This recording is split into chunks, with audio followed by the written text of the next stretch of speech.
Quick shout out to my Patreons who keep this channel going. You can join my Patreon down in the description below. What's up guys, and welcome back to the channel. Today we're introducing to the 7th episode of Log Horizon Season 2. This one's titled The Maidens of Water Maple. I have no idea where that title's going. I mean, yes, the maidens are the girls, the group of girls we got. Karski, Renetia, Henrietta, and such. I can only assume that's who we're referring to. I don't know where Water Maple comes into it.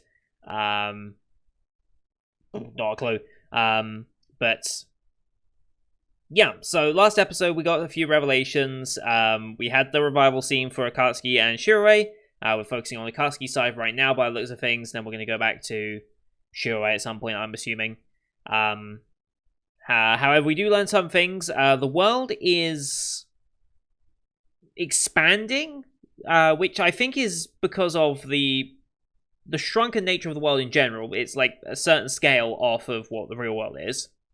Just make like travel a bit faster and such. And then I think it's expanding to meet the normal size of the Earth. Then you've got those who are playing a character of different gender are now kind of becoming the gender they play. So if you're a male player who plays a female character, which is something I do fairly often, their voices and things are becoming more feminine as well, to the point where they probably would be female at that point. I mean, I assume they are female at this point, technically. And yeah, things are becoming more real world. Like, cooking is now not simply limited by the chef class. Everyone can make, like, basic salads once they know how to do it. So some of those skills and the real world knowledge is seeping in, becoming normal, which is kind of interesting to think about. Because where does that leave us when it comes to, like, the combat skills? Like, they're going to start returning to normal, and there will be no, like, skills or anything. It's just, you've got a sword, you've got to swing it hard. Like, where could that possibly end up going? Like, that's way down the road, but I shouldn't do that with that arm. But it's way down the road, and probably not something to immediately worry about this season, I don't think, but we'll see. We've got to deal with Embert, or whatever the hell his name is, because he's still a problem. But we also learned that the descriptions, the flavor text that you find on some of these weapons, actually is having an effect in-game. And we see that quite immediately when Krusty is annihilated by Misa's scythe thing that suddenly activates and creates this weird entrapment thing that just vaporizes him. I don't know if he's dead and he's going to revive at the cathedral, or if he's trapped in there, or if he's a different type of destroyed. It's kind of hard to tell. I assume it's like powering up the weapon, or a punishment for not feeding the weapon enough, or something along those lines. It depends on what the flavor text is. We'd have to read the item. But having the flavor text actually matter makes a lot of sense. I mean, if there is, like, story and lore behind a weapon and what it's done to previous, like, owners and such, you can bet it'll have a gameplay impact, now that the gameplay is the real world. You know what I mean? Like, things are very, very much changing. It's kind of interesting to think about, but yeah, so Krusty's gone. We know the items have, with flavor text, have an effect. We know the world's changing to become more real, and we have Katsuki trying to learn the teachings, which seem to be like separate skills, I think, at this point, to stop the murderer and actually bring this to a close. So yeah, interesting to see where this goes. I'm not going to rattle on too much because we just watched the episode. And also, I'm very, very tired. I had my vaccine shot, for those who didn't pay attention to the first part of the video, or who have only just tuned into this bit for some reason.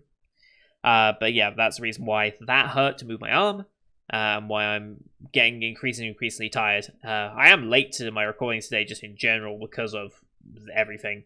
But I'm definitely more tired than I normally would be at this point in the evening, so anyway.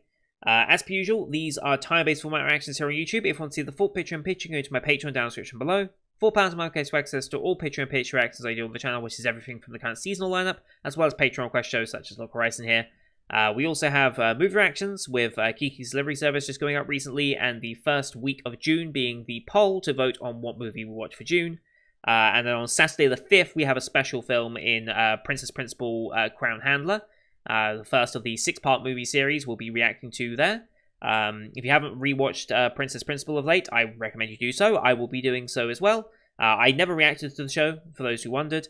I watched that back in like 2018, I think it was, a couple of years before I actually decided to do anime reactions and such. So I've enjoyed it in my own spare time, and I don't want to re-record a re-reaction. I don't think that is anything anyone necessarily wants.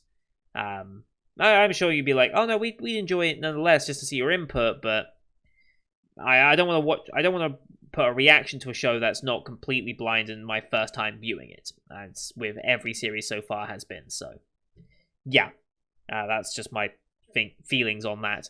But here on YouTube, we do timer based. So bottom left of the screen, you'll see a timer for the episode. I count you down 3, 2, 1, play. And play you start your episode, I start your episode, and we should be in sync. Watching this well on Crunchyroll, since that's where I can view this here in the UK. Like I said, Funimation have an option, but I will always choose Crunchyroll over Funimation if I have the choice. No logos or anything, we'll just be straight into the episode from a cut in from black. You can use screen flash on my face, the mic, or this part of my headset to tell when the scenes are transitioning as well to help you sync up as well. So, with all that said, let's get into the second of this week's episode, shall we? In 3, 2, 1, play. Oh, we're fading in. Okay, we're not cutting in.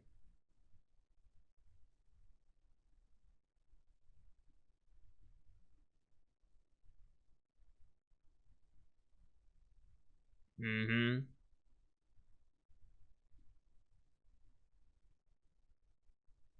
Mm-hmm.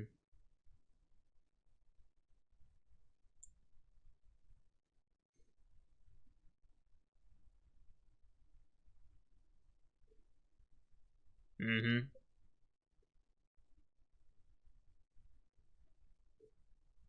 Could be done.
Alright. Here we go. Mm-hmm.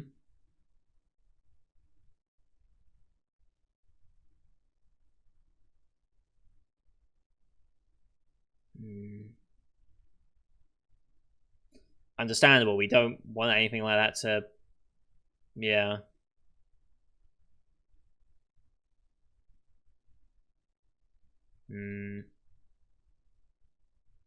Yeah, let's just keep this super silent. Let's hope.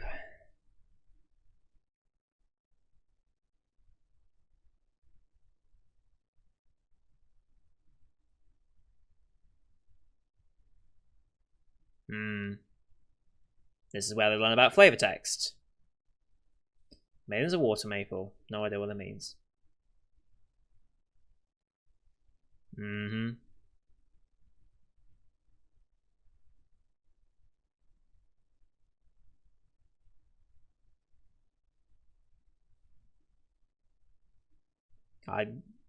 At that point, go through every single item and check every single bit of text on it.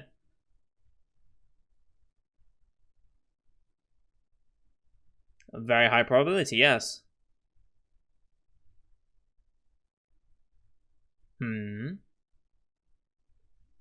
Okay.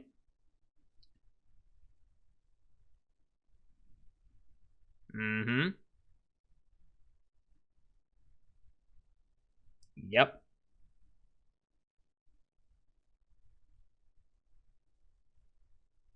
Death Warrior Rubius, okay. Interesting.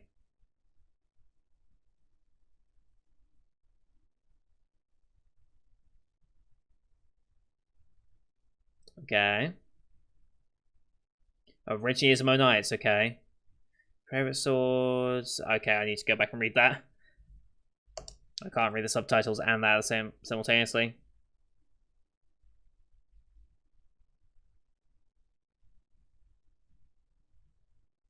Poisoned.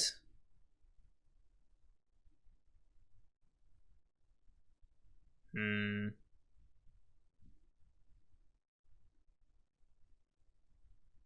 Angry and hateful, huh?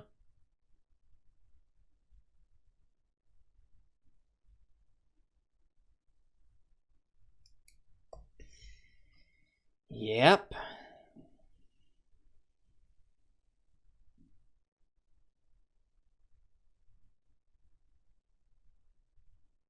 Mm-hmm.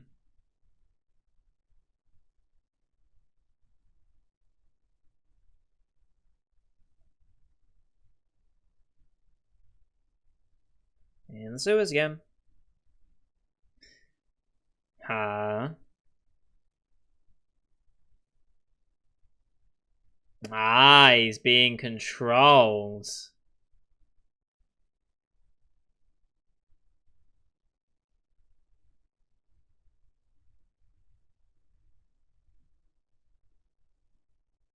Yeah, being possessed. Oh boy. Okay, that explains that.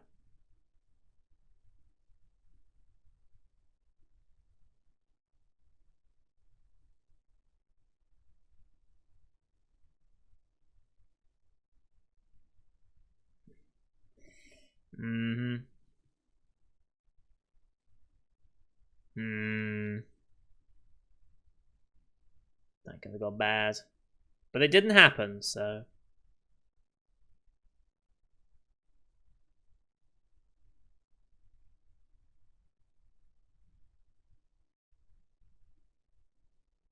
What about that other blade in the shop?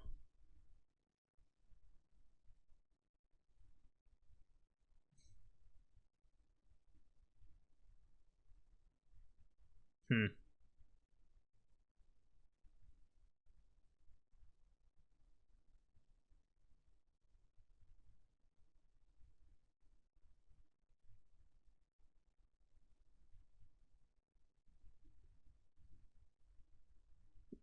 Sure you do. I don't doubt that. Because in your guild, I mean.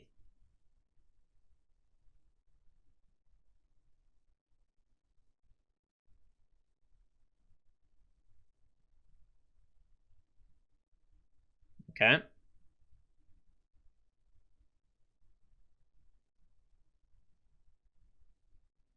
Okay.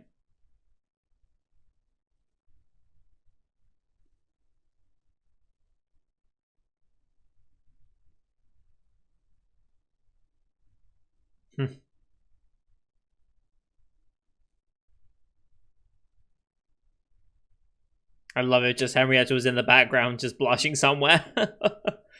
uh.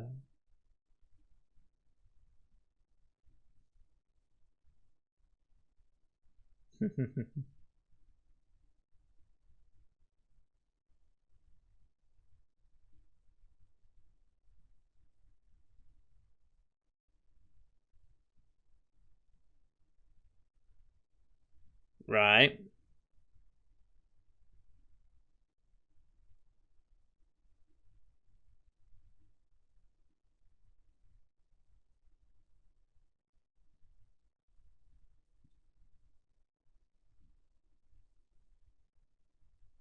Eyes of the Void. That sounds lovely.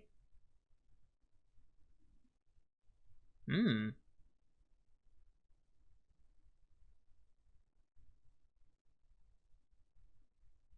Hmm.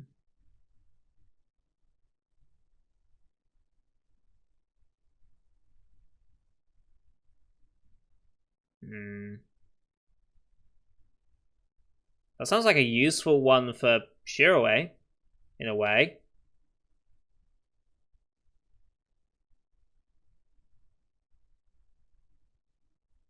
Hmm.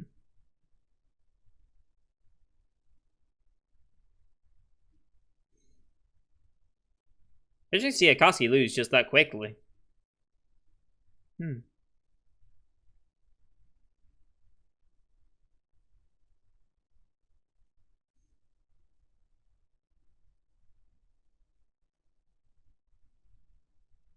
Hmm. And run. Oh, that's adorable.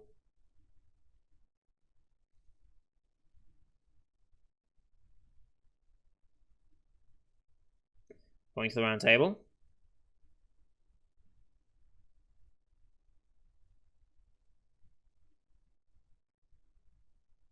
Blizz and cold damage.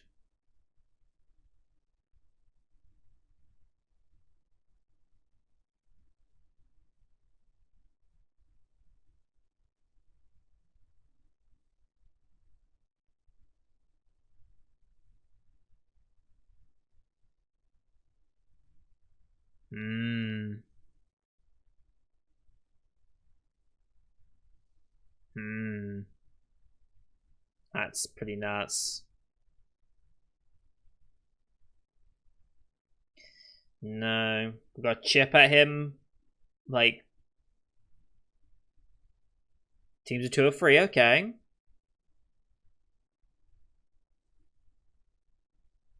24 people. It's our own little raid. Yeah.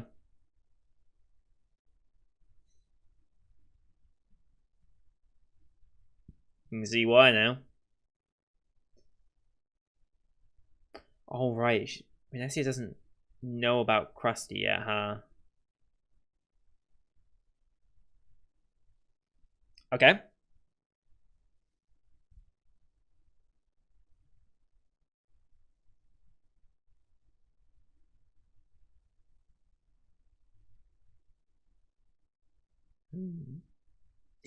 Huge AP boost. Jesus.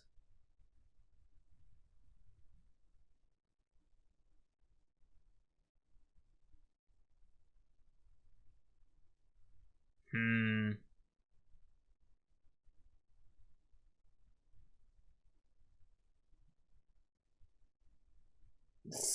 Risky.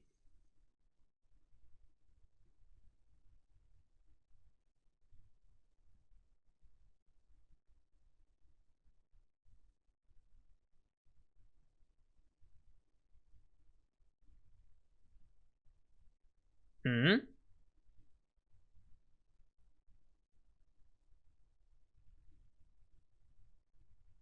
Is it?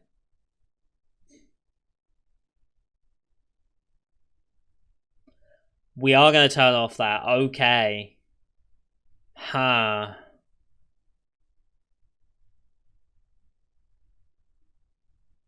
Mm-hmm.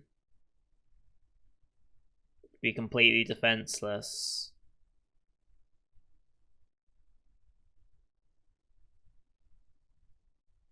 Takes too long. Hmm.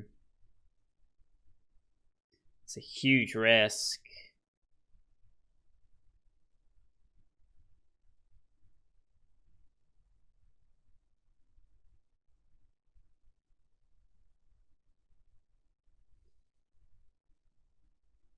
What's going to happen for long-term security then?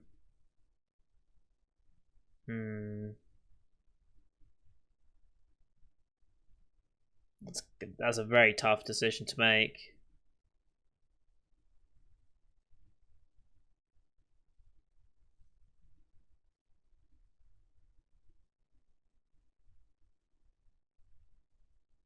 Hmm. God, she has to make that call. That's a lot of responsibility to make a call like that. Yeah, I don't blame you. I don't think I could commit that easily.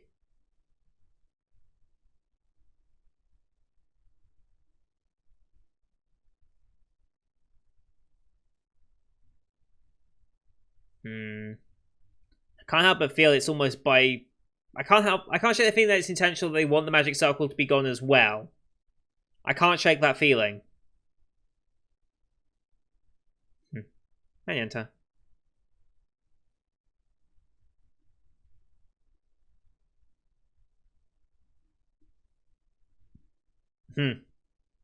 Nice.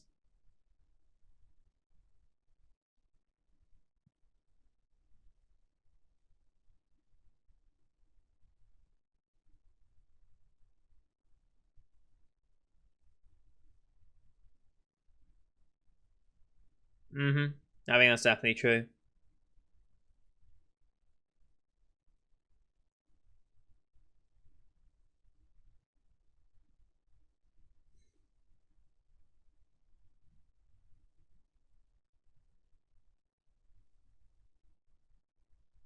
Hmm.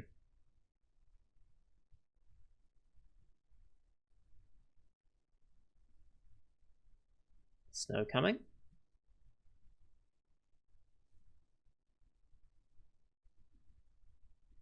Mm-hmm.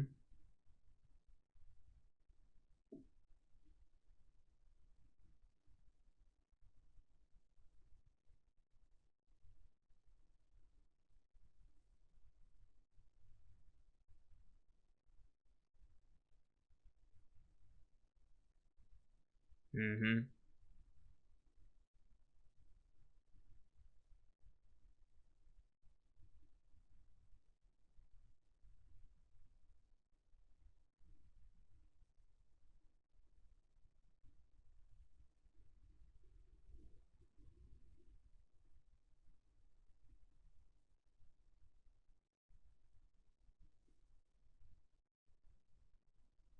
Mm-hmm.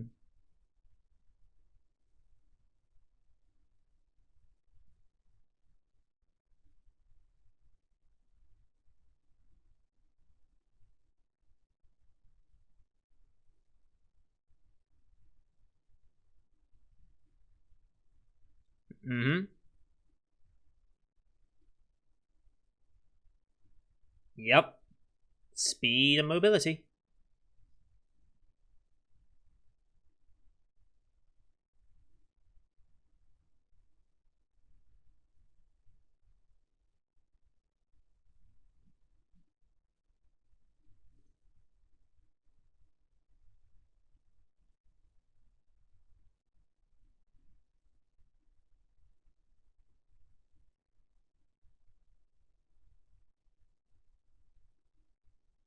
Hmm.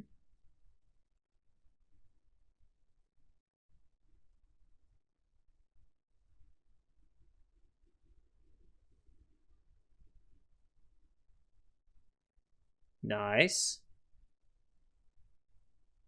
Range attack should be very useful here.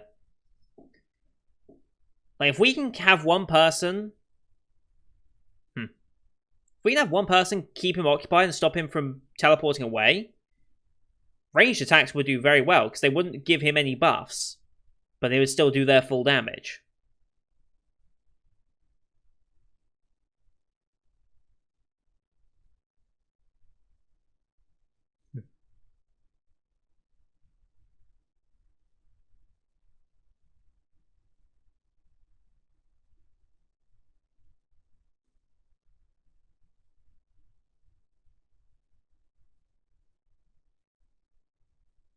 No. Let's try anyway.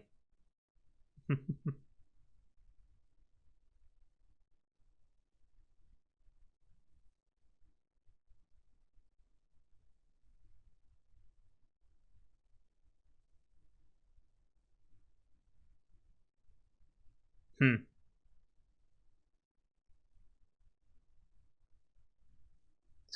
Quite a lot of fish in there.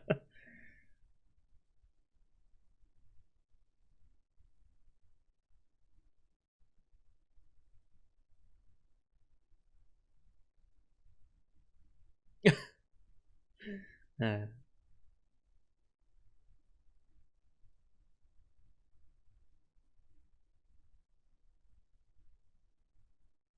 hmm.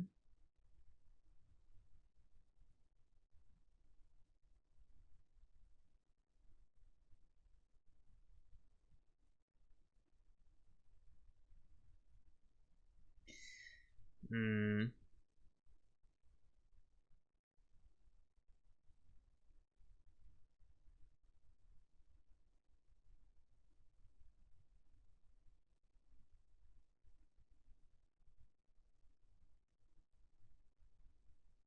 Mm-hmm.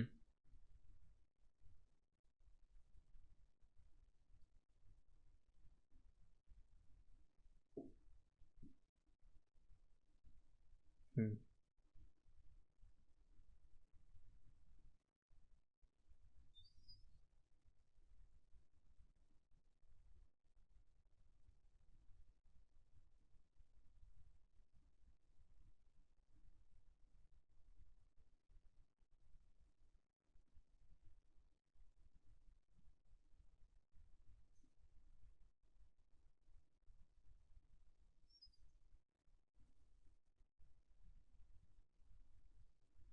Don't think so. It's her again.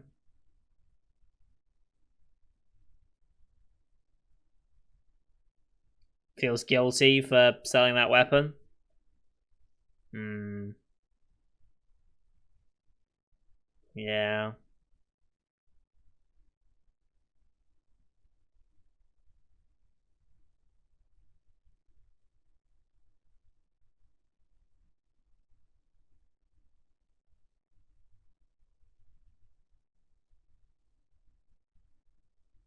Make the decision. I'm gonna turn the circle off.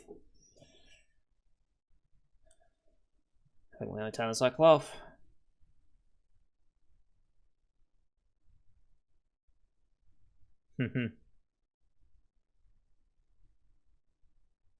There's the other blade. Allowing to cause any show. Whoa, whoa, whoa, whoa, whoa! What was that? I think it said like armor's rusting or something. Hang on. Let's go back to that. More flavor text. I think that says something about rusting armor. Need to go back for that. What's with the sparking? Is that a tradition? Like, that seems like very intentionally done. So I'm assuming there is a yes time to smash faces. So is that like a tradition? It's like a sending off tradition in Japan or certain cultures? I honestly don't know. Never seen that done before. Oh, here he is.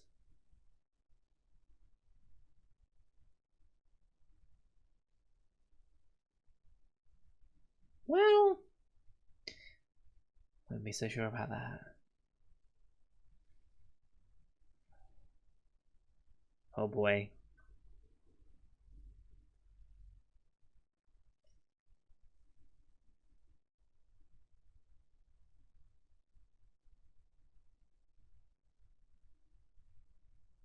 That's a cool shot.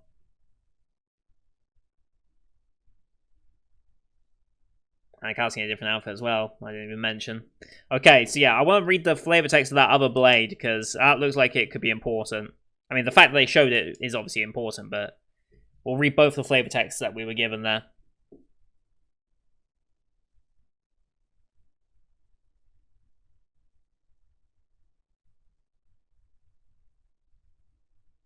Good episode, though.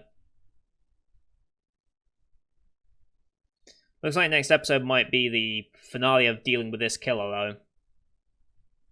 I doubt they'll stretch it over 2 episodes, but I guess we'll see.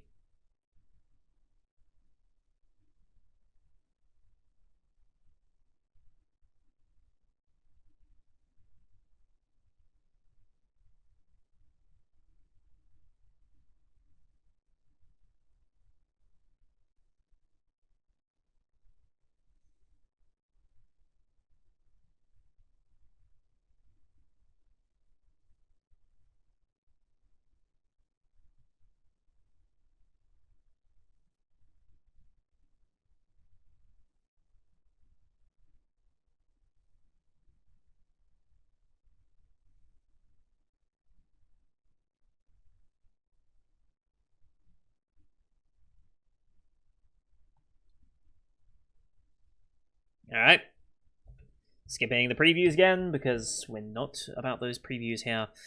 Okay, so what we need to do is I need to mark off this episode so I know I've actually watched it, so I know where I am in the series. Next up, so, first flavor text we wanted to go back and read. The Grapple-souled Byakumaru. The favourite sword of Rugrius, the hero of Ezo who drove the giants to the Jade Garden. This blade freezes everything and contains the rage of the hero who met his death at the betrayal of the Daughter of Elm, Sutu Inor. Contains the rage of the hero, so that's the possessing aspect of the blade, as well as the freezing aspect that we've already established as well. Very nice. And then the blade that we just got right there at the end is legendary Screaming Sword, Haganamushi. Haganamushi, I think is how you say it, maybe. A legendary short sword that causes any armor it strikes to instantly rust away. I only get the name Haganamushi or Metal Eating Bug. Any blade it clashes against grows duller with each blow. I mean, doesn't this seem perfect?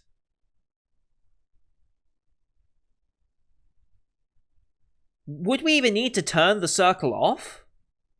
Like, if we had that blade, would we need to turn the circle off? Because his armor rust away. Surely the magic properties of it would also disappear. Just intentionally start hitting armor, like, not even intentionally trying to kill him. Forced him to use his armor to defend against it. Destroy all that. He loses the power buff to that. If he blocks with his weapon, we start eating away at his weapon. It becomes just dull.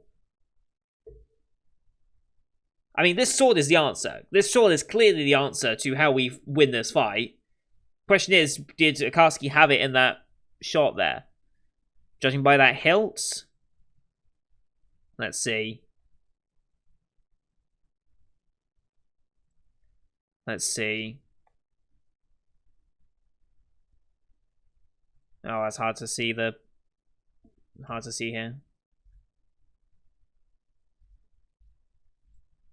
Looks like it might be. Purple, red, and blue.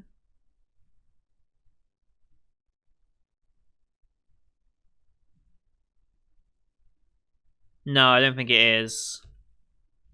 No, it's not quite the right design. No, I don't think she has the blade currently. It might give her the blade a little later, but absolutely she needs that blade, because that is basically built to take this guy on. Instantly rust away as well. That's the thing. It's not like it would take a few hits. It's like, no, that piece of armor instantly rusts away. We just need to make sure he doesn't catch on to the fact that it's that's doing it. And otherwise he'll just resort to, like, just dodging rather than parrying and blocking. Yeah, we need to use that blade. We absolutely need to use that blade. I think as soon as flavor text started to become a factor, I feel like everyone should check every single piece of equipment they have to see if there are any, like, flavor text and stuff that have an impact. Like, anything that has, like, a darker history or anything that has, like, an effect. Like, you should double check everything. Like, your entire inventory. Like, I'm sure these players have huge inventories and huge storages of all the items and quest rewards and stuff they've had, as well as raid gear that they've got or whatever. I would be going through every single last item that I possessed, trying to find anything that was maybe useful with its flavor text. Because there's just so many options. Like this, the perfect blade. The Screaming Sword. I wonder if it's literally going to scream with each hit. That'd be pretty metal. That would be pretty fucking metal. Anyway, yeah, very good episode. A lot of lore build-up, and we're getting ready for the final fight, which I'm assuming is going to be episode 8, which is titled the Akihabara Raid, which is as expected. I don't know if it's going to go beyond that episode, in which case it might be a bit of a weird stopping off point as we start the next arc, which I assume will be going back to Shiroi. But that's fine. I'm okay with the current pacing that we're going at. It works out better for the end of the show rather than the mini arcs in between. That's fine. We can set up an arc and speculate a bit before we get fully into it, so that works for me. But Yeah, that's going to do it for today, guys. Thank you for watching. Hope you enjoyed the ones per usual. I very much enjoyed these double episodes we got with lore and the world changing and everything that's going on. It's bringing in interesting concepts. Like I said, it relies on the game concepts way more than most other series that do these isekai trapped in the game world type deals. Like, it's using every aspect of the world and the game to its advantage. Like, it's talking about map scaling. It's talking about playing a different character, like gender-wise. It's talking about flavor text. It's talking about raid mechanics. It's talking about like all the intricacies that go in with playing and planning a raid. It's developed so much of the game world far beyond what other series do, and I love it for that. That's why I think Log Horizon stands out more than any other isekai game world series, because it's very, very, very much utilizing the entirety of its game background, which is just brilliant. And then putting an extra layer on it to make it even like cooler in a way. So yeah, leave a like if you enjoyed the episode, as well as your comments what you thought. Don't forget to hit subscribe as well to see next week's double episode, as well as the rest of the Spring 2021 live you can find here on the channel. Thank you for watching. Till next time. See you guys later.